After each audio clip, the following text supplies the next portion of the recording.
As Jim and Rutledge walk up to the wagon train, they hear some music. Yep, he's there all right. That's Johnny, son. That's him singing. Hear the banjo?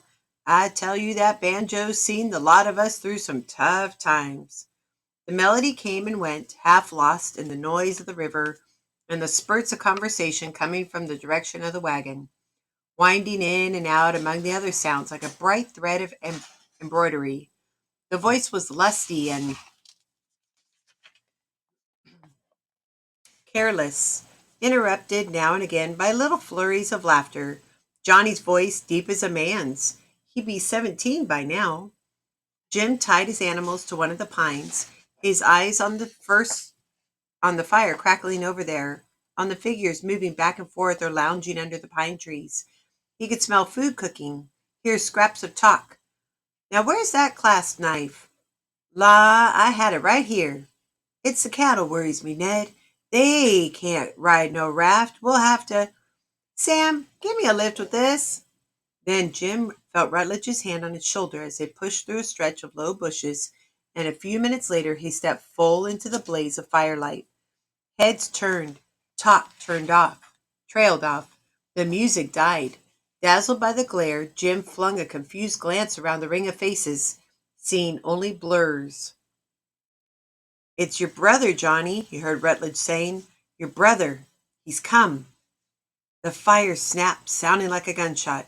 Then a tall boy rose slowly to his feet and stood there, the banjo trailing from one hand. For an instant, Jim forgot to breathe. He could have sworn he was looking straight at his long-dead uncle, Adam Russell. He stared at the long legs, wide shoulders, tumbled black hair. They were uncle to the life. So were the jutting nose and straight, dark brows. But the furrows of 40 years of hard living were absent. These cheeks were smooth with youth, and instead of Uncle's hawk eyes, there were those thick lashed black ones he remembered. They were going over him slowly, numbly, from coup feather to moccasins. Good Lord Almighty, said Jonathan. Something in his tone killed the eager greeting on Jim's lips.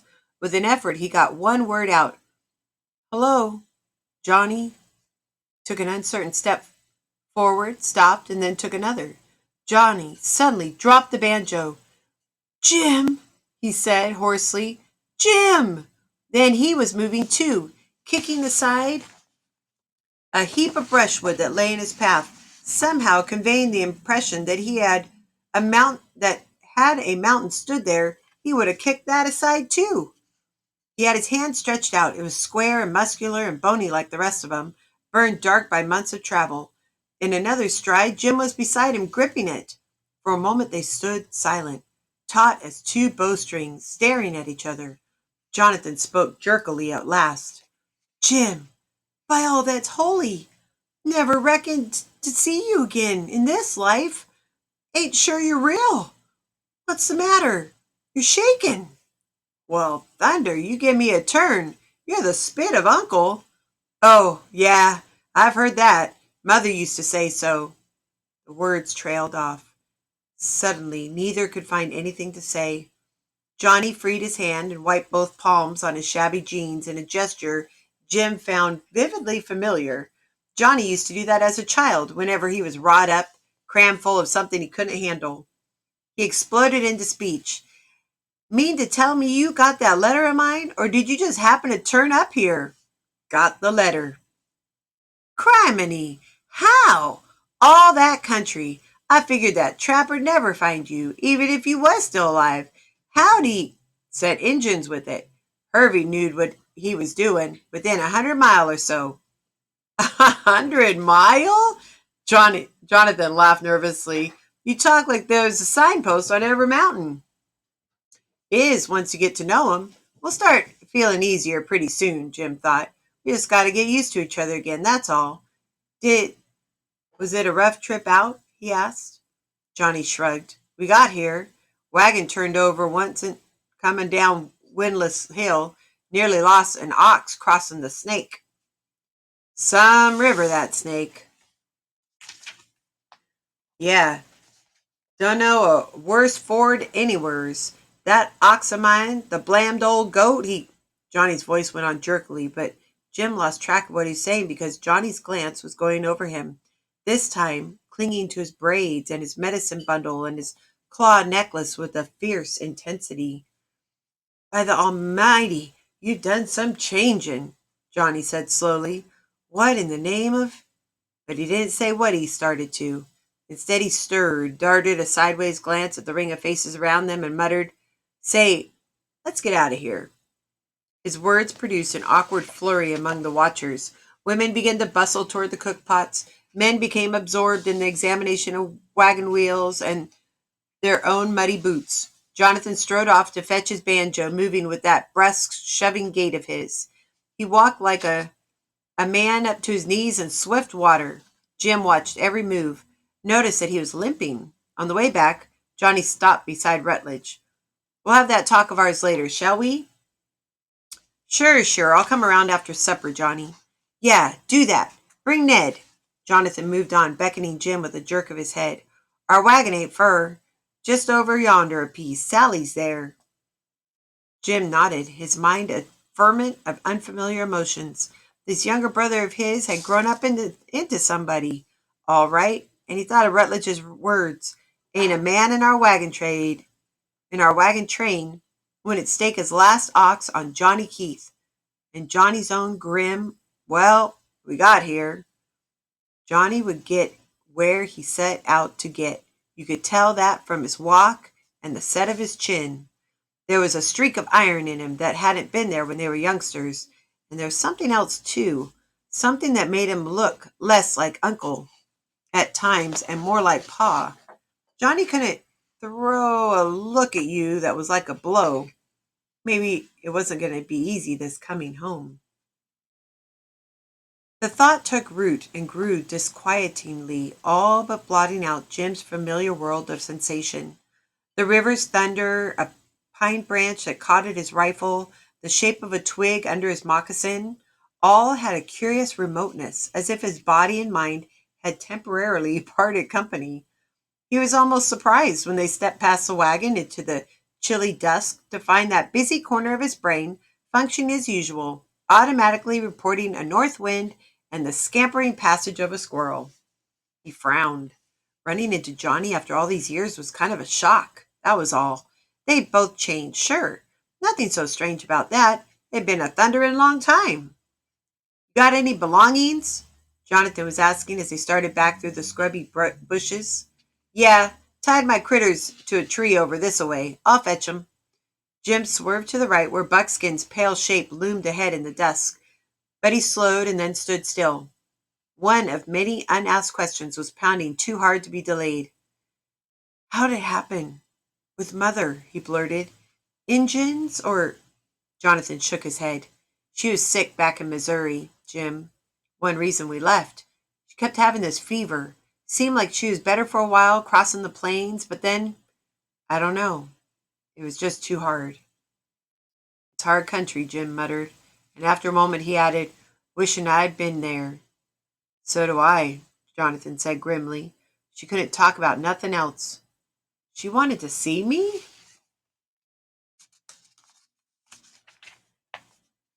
Jonathan turned slowly and looked at him, as if he couldn't believe what he was hearing. Yeah, he said at last. She wanted to see you. She never quit wanting to. They stared at each other a moment. Well, I wished I'd known that, Jim mumbled at last. I didn't know. He cleared his throat roughly and started walking again. How come you head out here anyways? Oh, a lot of reasons. Johnny shoved along beside him, swinging the banjo. We lost the farm when Pa died, 3 years back, and... Thunder! You did? Where you been living? Here and there, any place I could find work. Council Bluffs, St. Louis. I loaded riverboats a while there. Done farm work up around Independence. Kept hearing Oregon talk, free land, mild winters and all. Sounded mighty good. We finally just packed up and started out. By Gor, I'll say you got nerve. Jonathan smiled one-sidedly. About all we got now. Broke, clothes all wore out. He halted and turned, the smile gone. Can't even get the land now mother's gone. You got to be 18 to sign them papers, and I lack six blasted months. He hesitated and then burst out, Jim, you aim to get that land for us? Why, sure, if that's what you want. The depth of Johnny's relief showed in every line of his body. It's what I want, all right. By golly, it's all I need. Just that land. I'll do the rest without no favors from nobody. Come on. Let's get moving. I want to tell Sally. Jim led the way, wondering at such enthusiasm for a job he wouldn't touch with a 10-foot pole. Farming? Starting from scratch, too? Clearing land? He wondered if Johnny knew how thick the trees grew in that valley. And then he decided it wouldn't matter if they grew 3 to an inch. Not to Johnny, it wouldn't. Preoccupied, he forgot to warn Moki as they stepped around the last thicket. The dog glimpsed a stranger lurking behind his master and drew his own conclusions. With a snarl, he lunged straight at Jonathan's throat. Jim swung an arm violently backward, sending Johnny staggering. Next instant, he had Moki by the scruff. A sharp swat and a sharper command restored discipline. What the devil? Jonathan grunted. You keep timber wolves for pets? It's a dog. Stay there, Moki. Jim brushed past, suddenly irritable to yank the mare's bridle free. He had about enough remarks about Moki today, but he could hardly blame Jonathan. Moki ain't used to so many people around, he said by way of apology. He'll be all right once he gets to sniff you. Well, suppose we get it over with right now. I'd as soon keep my skin whole. Jim smiled briefly. All right, come here, Moki. With a firm grasp on the coarse fur, he allowed Moki to investigate Jonathan's hands and clothing, talking softly, meanwhile, in crow, and waiting until the dog's bristling died down and the plumy tail began to thump amiably. He'll be friends now, he said, straightening. What was you saying to him? Johnny demanded. Oh, just calming him down. That was Injun talk, wasn't it? Jim suddenly wished he'd used English. Yeah, crow. He waited uncomfortably, but Jonathan turned back to the dog. Guess he's decided I'm all right. Let's go. He took a step and then stopped. What about Sally? You going to jump at her like that too? Nah, I'll watch him. The doubt in Jonathan's expression made Jim add, I won't bite her neither. Johnny laughed and turned away hastily. But the flush crept up over his cheekbones, told Jim he'd struck home. Jim knew that look. He'd had it turned on him many times. Not always by burgoways. Usually it amused him and suited his purposes. This time it was wrong. All wrong. He didn't like that Johnny was looking at him because he was being able to speak the Crow language and he was the way he's dressed. He tugged on Buckskin's bridle and they headed southeast away from the river. As they walked along in the gray half-light, he let his eyes travel covertly over the threadbare shirt and jeans, the wide shoulders, the flat belly that belonged to this grown-up Johnny. How much of that iron had been in him before he started west? There's a lot of country between here and Missouri. You forgot what it could do to people until you saw its mark on somebody who wasn't used to it. If it didn't make wolf's meat out of them, it whittled them down to bone and muscle like this, and all because they fought it like an enemy instead of learning to live with it. You had to give in, fit yourself to it. Injuns knew how. They'd always known. Mountain men found out mighty soon. But burgoways were too stubborn, or too proud to change their ways. They had nerve, all right, but they were fools to make so much extra trouble for themselves.